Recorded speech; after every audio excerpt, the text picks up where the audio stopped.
¿Qué tal, colegas? El día de hoy vamos a revisar uno de los temas más bonitos para el examen nacional de residencias médicas, oftalmología, y también uno de los más rentables porque se ha preguntado en los últimos años y sobre todo los casos clínicos van enfocados al médico de primer nivel de atención. Tenemos una problemática con oftalmo y es que durante la Facultad de Medicina, el internado y el servicio social no le damos tanta importancia y no nos explican de la manera que quisiéramos. Normalmente se van más allá y que la cirugía y que esto y el otro, y lo que nosotros debemos saber como médico de primer nivel lo dejamos a un lado.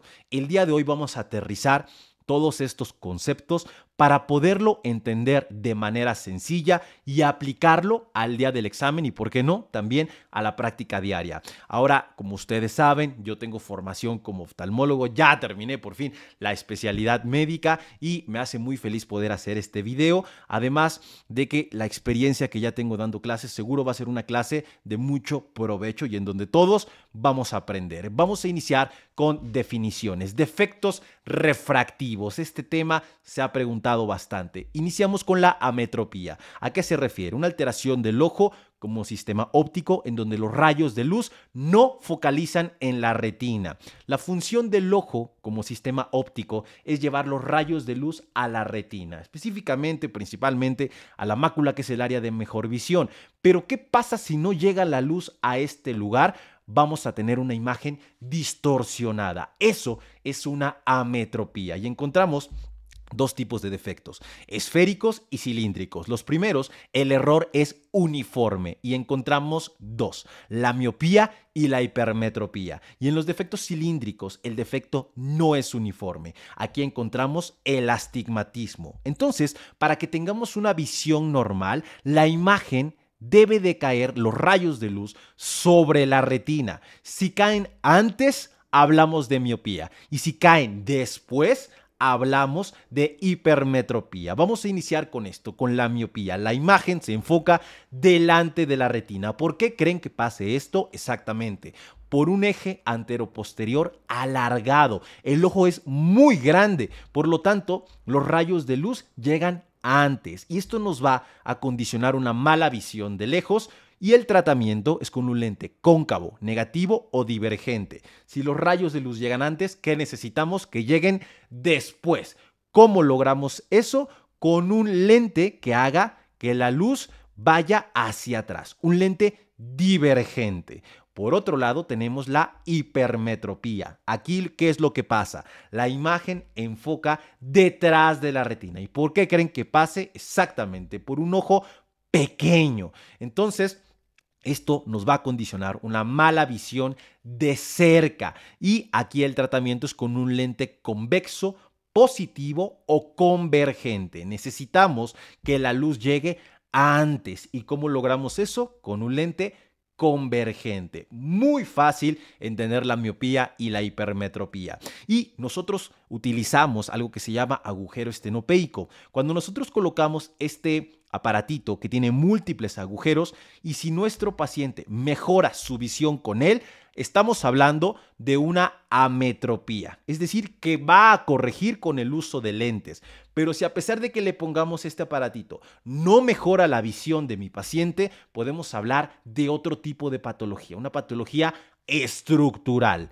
Pero si mejora con esto, seguramente con un buen par de lentes va a mejorar bastante su visión. Nos pasamos al astigmatismo, que es una alteración cilíndrica, no es uniforme. Aquí, ¿qué es lo que pasa? Hay una diferencia en la curvatura de los meridianos corneales, por lo tanto la luz llega como a diferentes lados, en diferentes lugares, y esto nos genera una imagen distorsionada. Normalmente no hay tanta clínica, pero si tenemos una graduación elevada, por decirlo de una manera sencilla, vamos a encontrar mala visión tanto de lejos como de cerca. Si ya se les olvidó eso, nos regresamos un poquito. La miopía, hay mala visión de lejos y en la hipermetropía hay mala visión de cerca. Y en este caso, mala visión de cerca y mala visión de lejos también con el astigmatismo. ¿Cómo lo vamos a corregir? En este caso con lentes cilíndricos, lentes que corrijan esas aberraciones y esas irregularidades para que la imagen pueda enfocar de manera uniforme. Nos pasamos a la presbicia y aquí lo que pasa es una disminución de la elasticidad del cristalino y de la fuerza contráctil del músculo ciliar. Con la edad, todos vamos a tener presbicia. ¿Y qué es lo que pasa con el cristalino? Hagan de cuenta que tiene una forma esférica como de canica y dependiendo de lo que nosotros queramos ver, se hace más grande o se hace más pequeña. Si nosotros queremos leer y queremos enfocar un objeto muy cercano, nuestro cristalino se hace grandote como un globo y eso aumenta su poder refractivo. Actúa como una superlupa y nos ayuda a ver de cerca, pero con el paso de los años, esta función disminuye. Por lo tanto, cuando queremos enfocar objetos cercanos, ya no tiene fuerza el cristalino, ya no se puede hacer grandote y por lo tanto ya no podemos enfocar objetos cercanos. Eso es lo que pasa con la presbicia. Incapacidad para enfocar objetos cercanos aparece en mayor o menor medida a partir de los 40 años, pero evidentemente va progresando con la edad. Y aquí lo que se necesita son lentes esféricos convergentes, es decir, un lente uniforme convergente, es decir, que haga que los rayos de luz lleguen antes. Muy bien, banda. Ya con esto me doy por servido, ya eso es todo oftalmo, no es cierto. Empezamos apenas, pero estoy seguro que ya ahora pueden entender mejor miopía, hipermetropía, astigmatismo y presbicia. Vámonos con la receta óptica que se ha llegado a preguntar. Les ponen una receta y les dicen ¿qué tiene tu paciente? Bueno, hoy les voy a explicar de manera muy fácil cómo identificar cada cosa. Quiero que identifiquemos estas partes, principalmente estas dos, la esfera y el cilindro.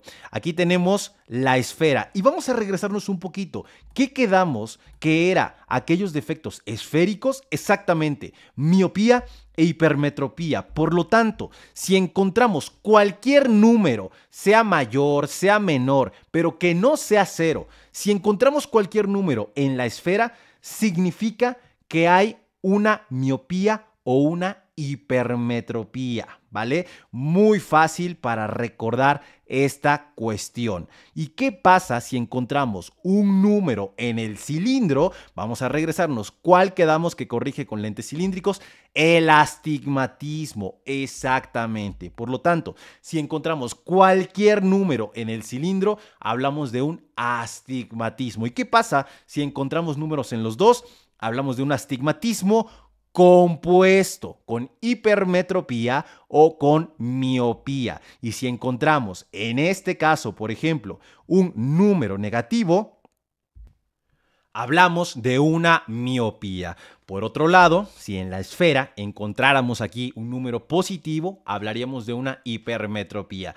Va de nuevo, encontramos cualquier número en la esfera, es miopía o hipermetropía. Número negativo, miopía, número positivo, hipermetropía. Encontramos cualquier número en el cilindro, hablamos de un astigmatismo. Si es positivo y si es negativo, eso que no les importe, solamente saber que es un astigmatismo. Y si encontramos un número en ambos, hablamos de un astigmatismo compuesto con miopía o con hipermetropía de acuerdo al signo que tenga por acá. Eso es todo lo que deben de saber de una receta. Por ahí tenemos el eje, tenemos la adición, tenemos la distancia interpupilar. Eso no nos importa, no nos lo van a preguntar. Lo que más nos importa es esta cuestión. Y bueno, o de ojo derecho o ese ojo izquierdo. Y ahora la pregunta es, ¿cuánto tienes de esfera y cuánto tienes de cilindro? Ahora ya van a saber qué es esta receta, qué tienen ustedes, si miopía, hipermetropía o astigmatismo. Nos pasamos a los criterios de cirugía refractiva. Una pregunta que nos hacen siempre, ¿me puedo o no me puedo operar? Bueno, si cumples con criterios, seguramente puedes hacerlo. Criterios refractivos para miopía.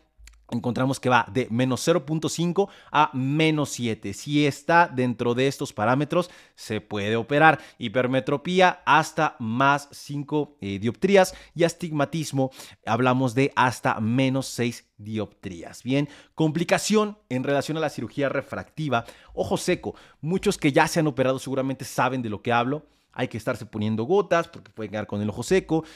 Eventualmente, ¿qué es lo que pasa? Ya no nos sirve la cirugía y uno dice, ¿cómo ya no me va a servir? No me la hicieron bien. No, lo que pasa es que en la cirugía hacemos un flap, que es este flap, se levanta la córnea y se pone láser directamente aquí para corregir esos defectos sin usar lentes. Digamos que corregimos nuestro lente natural, que sería la córnea. Entonces se moldea, pero como vimos en la clase, en lo que acabamos de revisar, el problema no es necesariamente la córnea. El problema es que el ojo está o muy grande o muy chico, y esto puede ir aumentando, se puede ir adelgazando, puede haber muchísimas cuestiones. Por lo tanto, aunque hayas corregido esto, eventualmente vas a tener que usar lentes. Por eso, si se dan cuenta, la mayoría de oftalmos no se operan. Pero bueno, eso es cuestión de cada quien. También se entiende, sobre todo en aquellos que son deportistas. Vámonos ahora con párpado y vía lagrimal. No voy a ahondar mucho en estas cuestiones. Digo, no es una clase en donde nos queramos poner a hablar de defectos refractivos y en general de cualquier tema. Nosotros debemos saber lo específico que nos van a preguntar en el examen nacional. Ahora sí, párpado y vía lagrimal, un tema muy bonito también, y sobre todo la blefaritis, muy frecuente, más ahorita con todos los factores de riesgo, la contaminación, nos tocamos los ojos sin lavarnos las manos, varias cuestiones. La vamos a dividir en dos, anterior y posterior. La anterior la vamos a dividir a su vez en otras dos, estafilocócica y seborreica. La estafilocócica normalmente encontramos infección por estafilococo aureus. ¿Y cómo se va a caracterizar clínicamente? Pestañas ausentes o rotas, costras duras, telangiectasias e hiperemia conjuntival. Y en la seborreica vamos a encontrar caspa grasosa y blanda sobre el borde, las pestañas están pegadas, excesiva producción de sebo, normalmente en pacientes con dermatitis y pacientes ancianos. Seguro que saben de lo que les estoy hablando porque tienen algún conocido o a ustedes les ha pasado. Y por último, aquella que es posterior, en donde hay una disfunción de las glándulas de meibomio. Al evertir el párpado podemos observar estas glándulas congestionadas y obstruidas, normalmente en pacientes con enfermedades crónicas de la piel como rosácea, y también predispone que aparezcan varios chalaciones, que ahorita vamos a ver qué es. También tenemos la blefaritis parasitaria por Demodex, que es por descarte cuando no mejora con el tratamiento. El tratamiento en oftalmo a nivel palpebral casi siempre va a ser el mismo, se van a dar cuenta, y lo podemos resumir en esta pequeña parte: higiene de párpados y masaje durante 6 semanas, antibiótico tópico y lubricante. ¿Cómo se realiza la higiene? Bueno, hay varias maneras, pero normalmente con shampoo para bebé, se hace espuma, se limpian los párpados y esto se enjuaga. De hecho, lo dice la guía de práctica clínica y nosotros los oftalmólogos así lo recomendamos. Medidas generales: higiene del borde palpebral, compresas tibias, también importante las compresas para eliminar la congestión y para ayudarnos también con la inflamación, antibiótico tópico, muy importante, hipromelosa. Aquí viene hipromelosa, en todas las guías van a encontrar hipromelosa, pero si les llegan a poner en un caso clínico entre hipromelosa y lubricante libre de conservador, así va a decir lubricante libre de conservador, pongan lubricante libre de conservador, porque también la GPC te dice que es mejor, es lo que usamos los oftalmos, pero viene hipromelosa en todas las guías porque es lo que hay en el cuadro básico del IMSS. Entonces, aguas con eso. Si encuentran las dos respuestas, siempre lubricante libre de conservador. Y también encontramos aseos con alcohol polivinílico. Venden unas toallitas, pero bueno, eso es otra cosa. Aquí lo importante es recordar las medidas generales de la blefaritis. Nos pasamos ahora a un tema muy preguntable: orzuelo y chalación. Iniciamos con el orzuelo, que se refiere a una inflamación aguda, y esto es clave, diferenciar entre agudo y crónico. En este caso, el orzuelo es ocasionado por una infección por estafilococo aureus y estafilococo epidermidis. Puede ser externa, afectando las glándulas de Sayce y de Moll, o interna, afectando a las glándulas de meibomio, de los párpados. Factores de riesgo: diabetes, inmunosupresión, pero sobre todo blefaritis crónica y afectaciones de la piel también crónicas como rosácea y dermatitis seborreica. Clínicamente, todos los datos de una inflamación e infección aguda: absceso, hiperemia, dolor localizado y edema. El tratamiento: medidas generales, que siempre van a ser iguales en todo el tratamiento de párpados. Medidas higiénicas: compresas calientes 3-4 veces al día, 5 a 10 minutos. Higiene del borde palpebral con champú para bebé. Pero aparte vamos a agregar un antibiótico tópico, en este caso cloranfenicol, es lo que nos marca la guía de práctica clínica. Además, bacitracina o eritromicina en ungüento por 7 días. Nos pasamos del otro lado al chalación, que es una inflamación granulomatosa crónica de las glándulas de meibomio. De nuevo, la clave es diferenciar entre aguda y crónica. En este caso, no hay un proceso infeccioso, pero sí un antecedente de orzuelo o meibomitis aguda. Factores de riesgo los mismos, poniendo especial atención a la blefaritis crónica. Y la clínica va de acuerdo a la cronicidad. Nódulo no doloroso, único o múltiple. Medidas generales de tratamiento, ya las vimos, pero en caso de que no funcione, que es lo más común, vamos a realizar una incisión y curetaje para eliminar el chalación. Esto es lo más común, lo que normalmente hacemos. Nos dice la GPC que si hay un chalación de menos de 6 milímetros, podemos intentar inyección de acetato de triamcinolona. La verdad es que no se hace, pero si los llegan a preguntar, ahí se los dejo. Nos pasamos a las alteraciones de los párpados, específicamente el ectropión y el entropión. Quiero que sepan la definición nada más. Ectropión se refiere al borde del párpado hacia afuera y es más frecuente a nivel inferior. ¿Esto qué va a condicionar clínicamente? Epífora, es decir, lagrimeo, conjuntivitis irritativa, queratitis, es decir, inflamaciones, infecciones de nuestra córnea, y el tratamiento es quirúrgico. Hay que poner este párpado en su lugar con un procedimiento que se llama tiratarsal. Puede ser un ectropión senil, puede ser cicatrizal, puede ser paralítico o puede ser mecánico. Cualquier situación que haga que el párpado se vaya hacia afuera. Por otro lado, tenemos el entropión, que como su nombre lo dice, el borde del párpado se va hacia adentro. De la misma manera, puede ser senil, puede ser paralítico, puede ser cicatrizal, por ejemplo, pacientes que se llegan a quemar o que llegan a tener alguna cortada y posteriormente cicatriza hacia adentro nuestro párpado. En este caso, la cuestión más preocupante es que las pestañas contactan con el globo ocular y esto, aparte de generar irritación, puede generar úlceras corneales. Y por último tenemos la triquiasis, que se refiere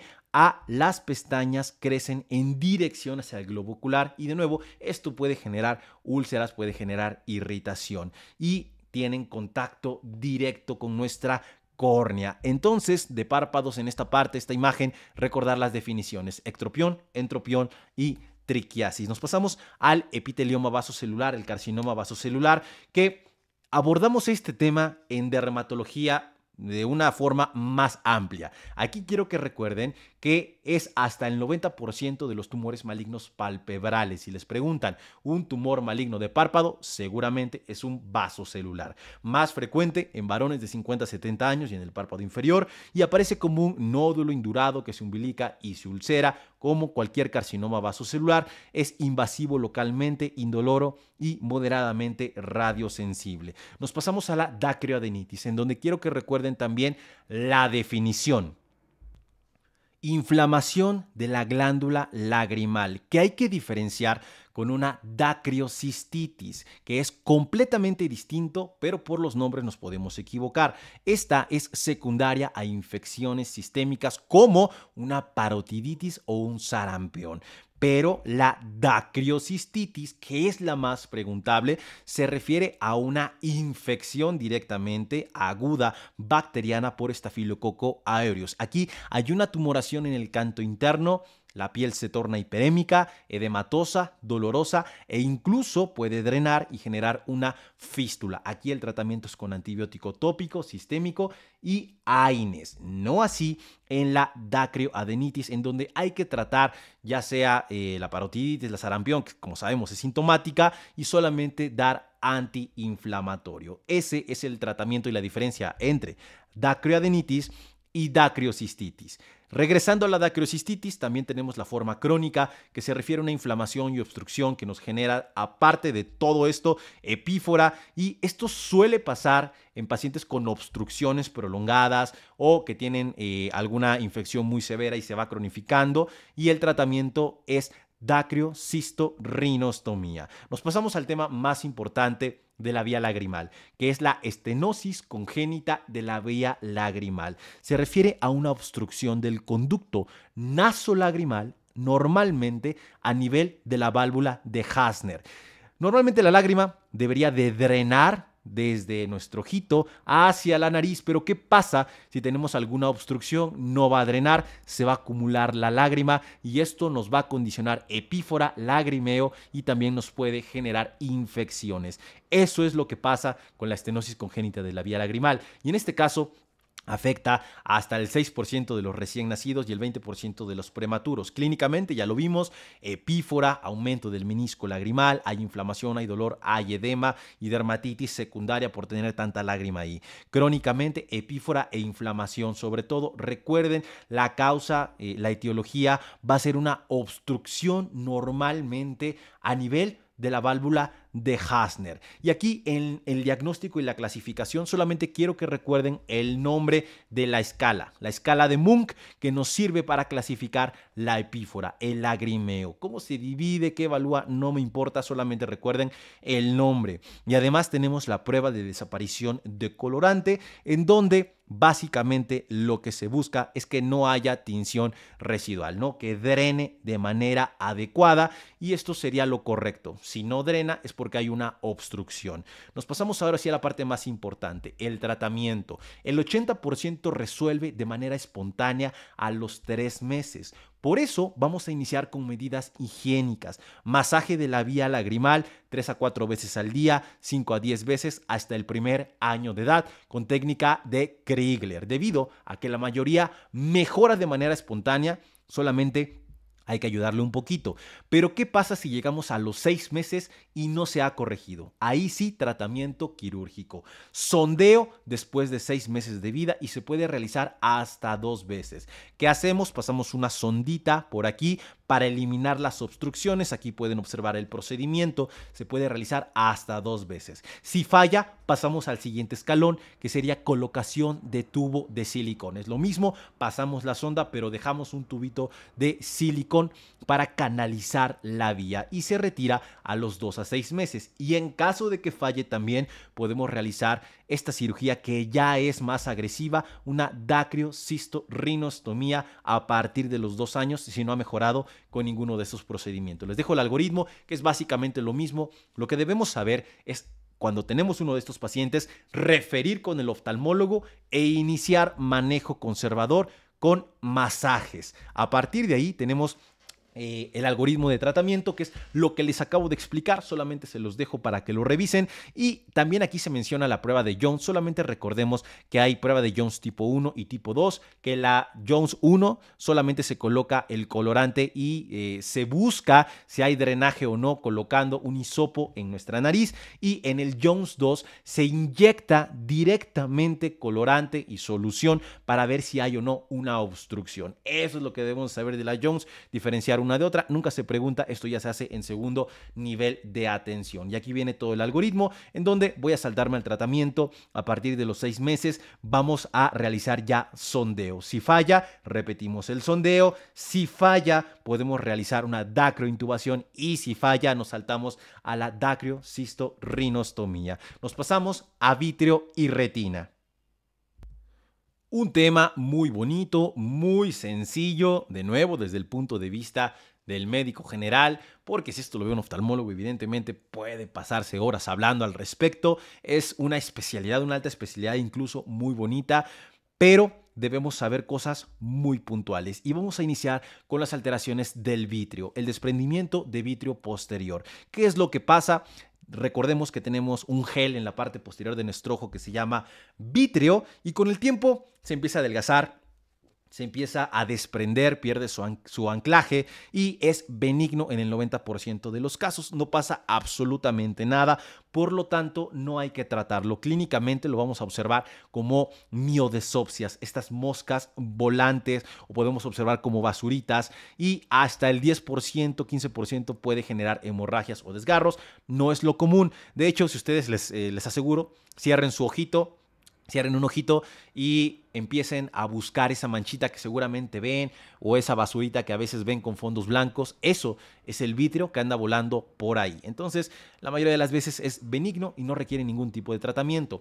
Otra patología de vítreo muy rara, la persistencia de vítreo primario hiperplásico. La persistencia de vítreo posterior es relativamente infrecuente, pero también se puede llegar a presentar. Sobre todo es diferencial con el retinoblastoma.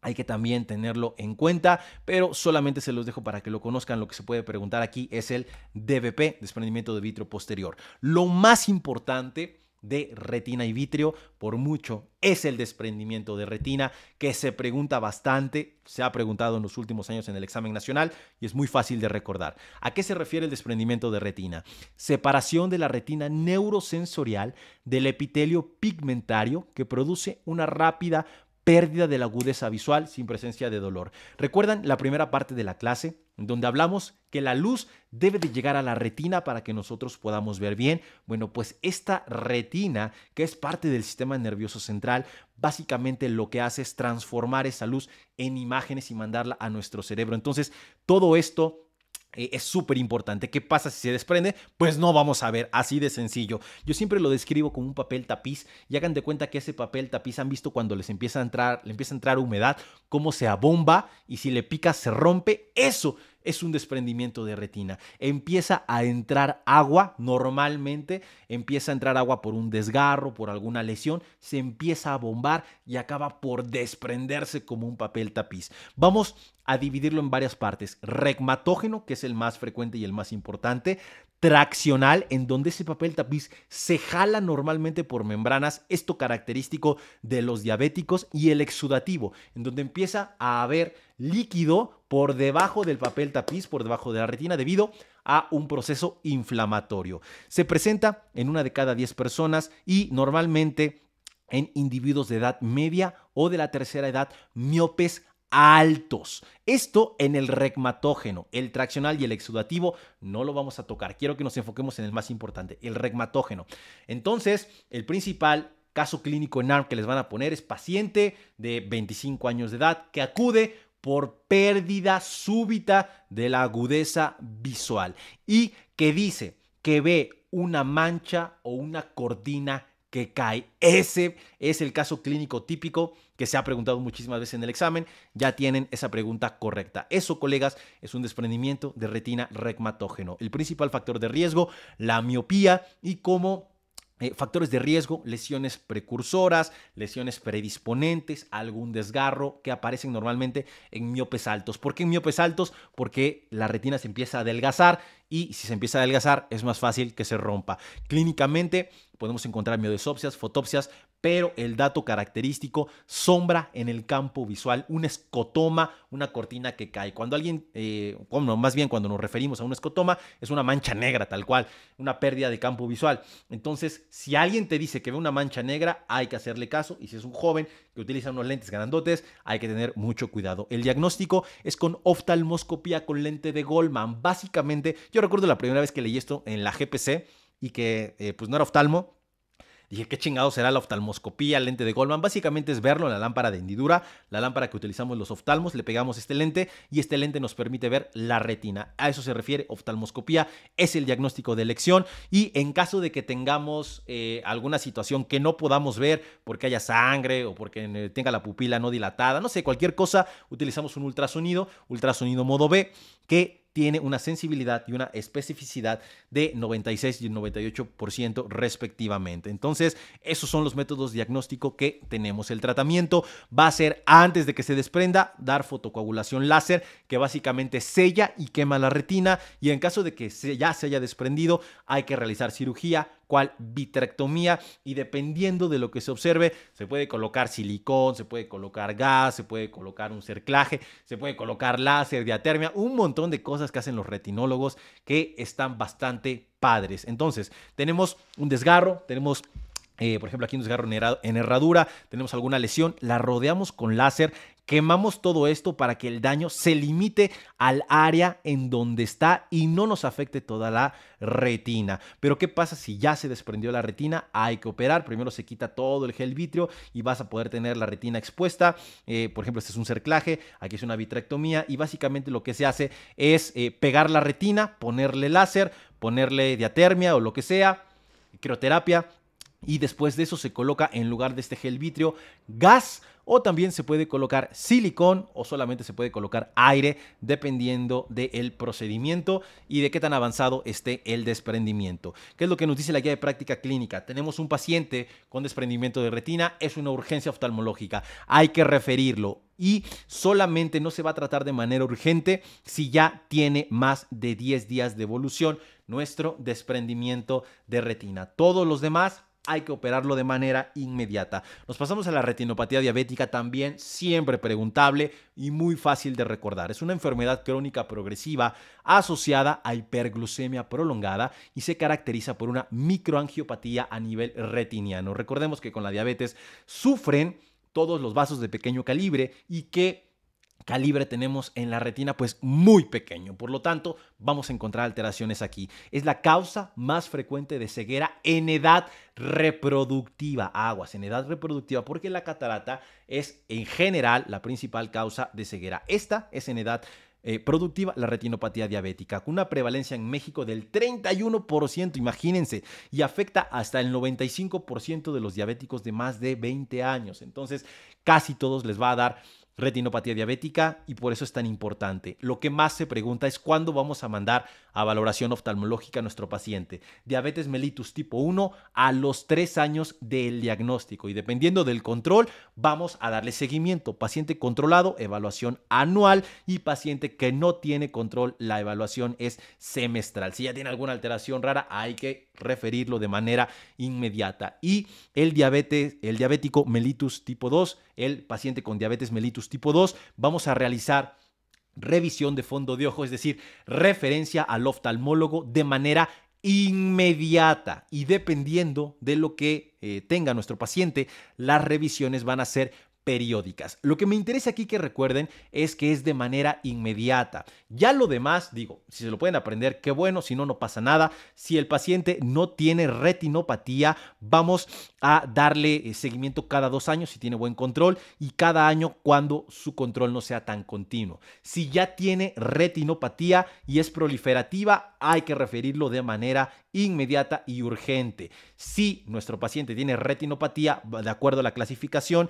si es leve, la revisión va a ser anual, si es moderada, va a ser cada 6 meses y si es severa, hay que referirlo de manera inmediata. A grandes rasgos, quiero que recuerden esto. Diabetes mellitus tipo 1, hay que referirlo 3 años después de su diagnóstico. Controlado, revisión anual. Descontrolado, cada 6 meses. Diabetes mellitus tipo 2, hay que referirlo al momento del diagnóstico, ¿vale? Eso es lo que quiero que recuerden. Nos pasamos a los datos de la retinopatía diabética.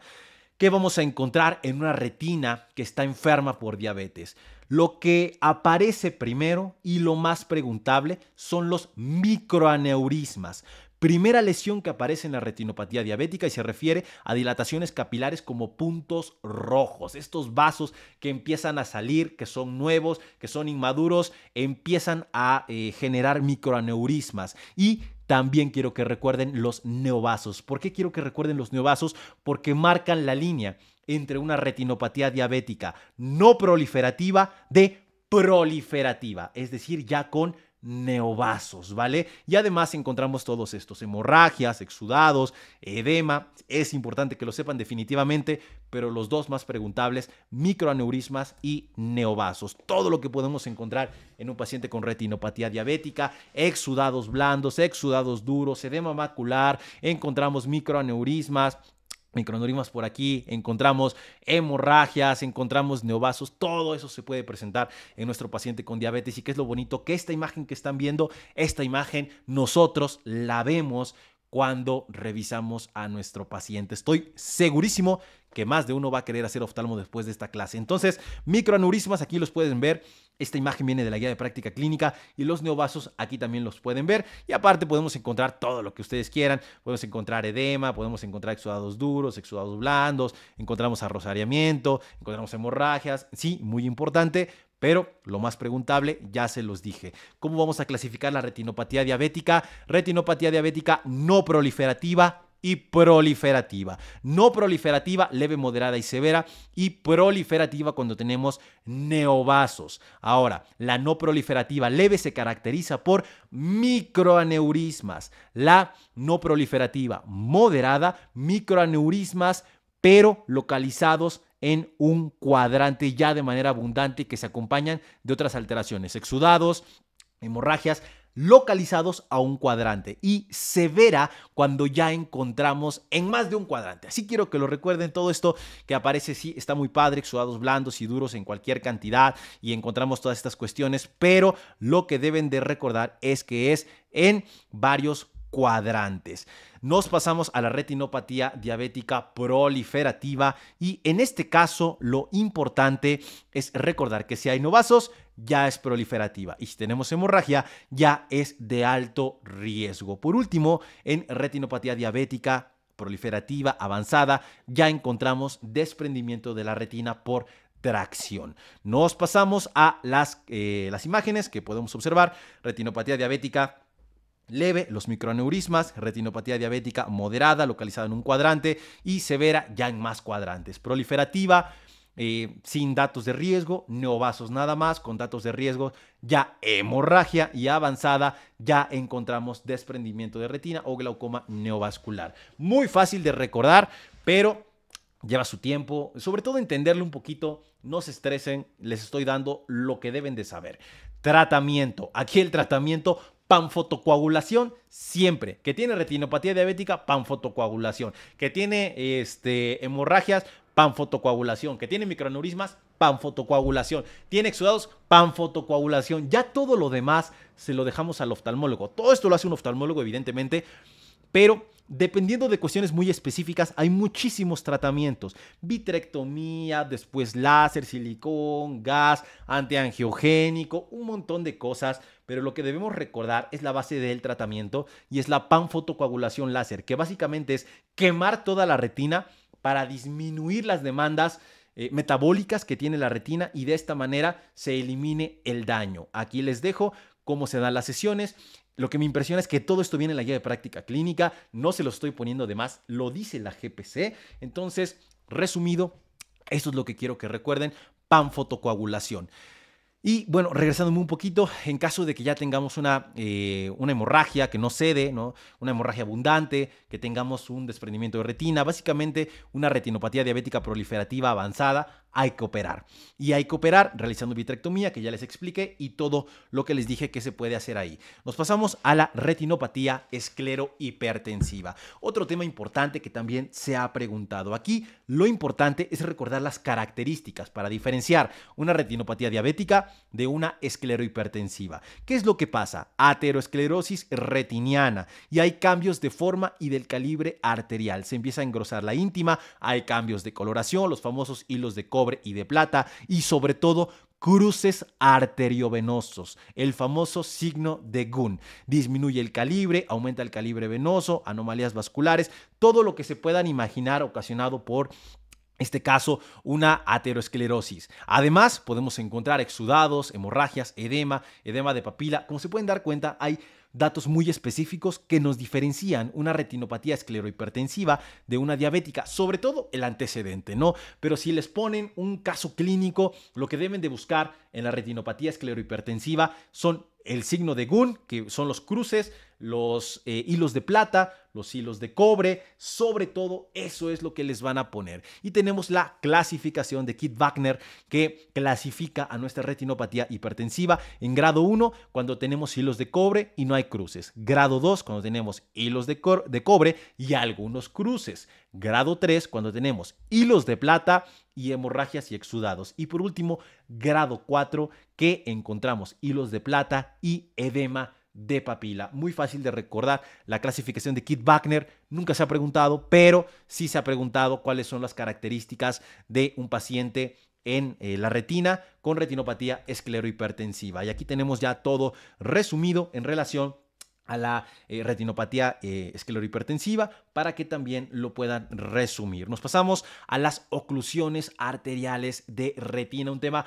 fabuloso, un tema muy bonito y muy preguntado también. Ya casi terminamos la primera parte de oftalmo, no se me desesperen. ¿A qué se refiere la oclusión arterial de retina? Disminución de la presión sanguínea, lesiones y obstrucción, así como émbolos. Todos estos pueden ser causa de una obstrucción al flujo sanguíneo, al flujo arterial de la arteria central de la retina. ¿Qué pasa si hay una oclusión? Evidentemente se va a producir isquemia y se va a acabar lesionando completamente la retina. Y entonces, esto es lo que pasa normalmente por obstrucción, por émbolos, y clínicamente se va a presentar con pérdida brusca e indolora de la visión.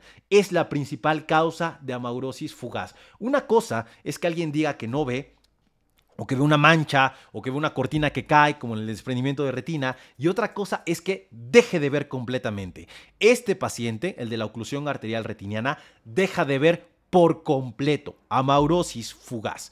Gran reducción del calibre arterial y hay edema retiniano que se puede observar como una mácula rojo cereza. El pronóstico lamentablemente es muy malo y el tratamiento, no hay un tratamiento específico y sobre todo cuando llega el paciente ya pasó bastante tiempo. Al momento se recomienda masaje ocular para tratar de romper la obstrucción, paracentesis o incluso un vasodilatador retrovular. La verdad es que nunca se hace esto. Normalmente cuando llega el paciente ya el daño está hecho y no hay mucho que ofrecer. Oclusión venosa retiniana, otra oclusión, pero en este caso de la vena. Esta es también muy frecuente, es la más frecuente de todas. De hecho, aquí la causa de amaurosis fugaz en relación a la oclusión arterial no es la principal, pero sí es una de las principales.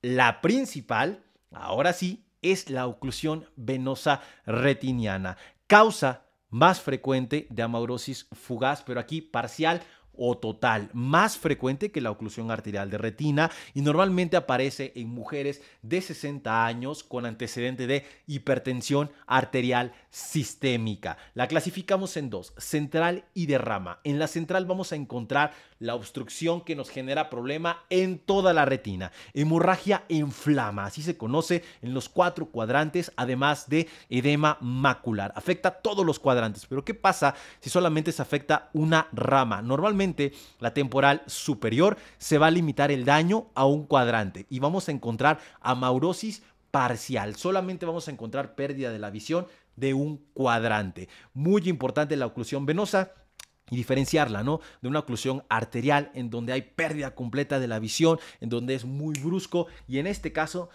también es brusco, pero ¿qué es lo que cambia? La amaurosis es total o es parcial dependiendo del grado de afectación y sobre todo identificar lo que les van a poner en imagen. Esta imagen se ha puesto bastantes veces en caso clínico en ARM, en el examen, porque es muy característica de una oclusión venosa retiniana. El tratamiento básicamente no hay un tratamiento específico más que, ¿qué creen? Panfotocoagulación láser, ¿para qué? Para disminuir los requerimientos metabólicos y de esta manera disminuir el edema, disminuir el daño que se puede generar por radicales libres y toda esta cuestión. Entonces, panfotocoagulación, pero posterior a que ya se haya establecido el diagnóstico y el tratamiento. Pruebas diagnósticas con angiografía con fluoresceína también se pueden indicar, que básicamente se inyecta un colorante y se busca en donde hay áreas de fuga. Eso es muy importante y nos puede generar un glaucoma neovascular, que básicamente es por tantos vasos sanguíneos nuevos que aparecen, nos genera un aumento de la presión intraocular y esto nos acaba dañando el nervio óptico. Por último, ambliopía, que se refiere a una agudeza visual por debajo de lo esperado. En este caso, ¿qué es lo que pasa? Normalmente se estrábica, un ojito ve para un lado y otro ojito ve para otro. Lo que hace nuestro cerebro cuando somos pequeños es eliminar la visión de un ojito y esto nos genera una ambliopía, que un ojito vea mejor que otro. El diagnóstico, examen de la agudeza visual, sobre todo en niños, y el tratamiento es corregir antes de que el ojo se haga ambliope y esto se realiza con oclusión forzada y forzamos a ese ojito que no ve bien a que empiece a ver mejor, sobre todo antes de los 6 y los 8 años. Colegas, con esto terminamos la primera parte de oftalmología y continuamos con el resto de los temas en la siguiente clase.